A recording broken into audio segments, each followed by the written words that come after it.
চোর আমি সব জায়গায় খাটে না, মাথায় রাখেন। বিশ্বকাপ থেকে ব্রাজিলের বিদায়ে মন ভেঙেছে কোটি সমর্থকের। তবে হতাশার মাঝেও প্রিয় দলকে নিয়ে আশা ছাড়েননি ছোট পর্দার জনপ্রিয় অভিনেতা জিয়াউল হক পলাশ।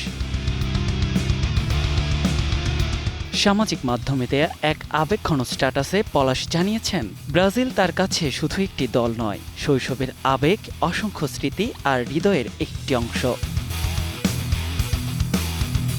পলাশ বিশ্বাস করেন, হারানো গৌরব, ঐতিহ্য আর ইতিহাস নিয়ে আবারও ফিরবে ব্রাজিল। কেবল তা সময়ের অপেক্ষা। সমর্থকদের অশ্রুসিক্ত চোখের প্রতিদান দেবে ব্রাজিল। সমর্থকরা সেদিন আবারও হাসবেন। অনেক ব্রাজিল সমর্থক পলাশের অনুভূতির সঙ্গে একাত্মতা প্রকাশ করেছেন। আবার প্রতিদ্বন্দ্বী দলের সমর্থকদের মন্তব্যেও জমে উঠেছে আলোচনা। আমরা ব্রাজিল থেকে কাঁঠাল নিয়ে এসেছি। অ্যান্টিব্যাকটেরিয়াল ফর্মুলা বাসনকে চকচকে জীবাণুমুক্ত করে আমাদের দেয় গ্লিটার গ্যারান্টি।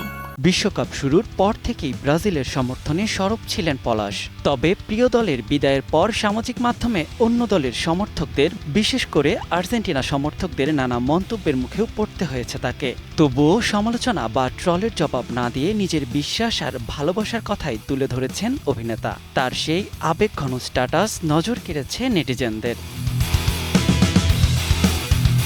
হারের বেদনায় চোখ ভিজলেও পলাশের স্ট্যাটাস যেন সমর্থকদের মনে নতুন আশার আলো জাগিয়েছে। তাদের বিশ্বাস, গৌরবের সেই হলুদ জার্সি একদিন বিশ্ব ফুটবলের শিখরে ফিরবে। সময়ের সঙ্গে আবারও ঘুরে দাঁড়াবে 5 বারের বিশ্ব চ্যাম্পিয়নরা। আর সেই প্রত্যাবর্তনের অপেক্ষাতেই কোটি ব্রাজিল ভক্ত। নিয়াত শুভ, সময় সংবাদ, ঢাকা।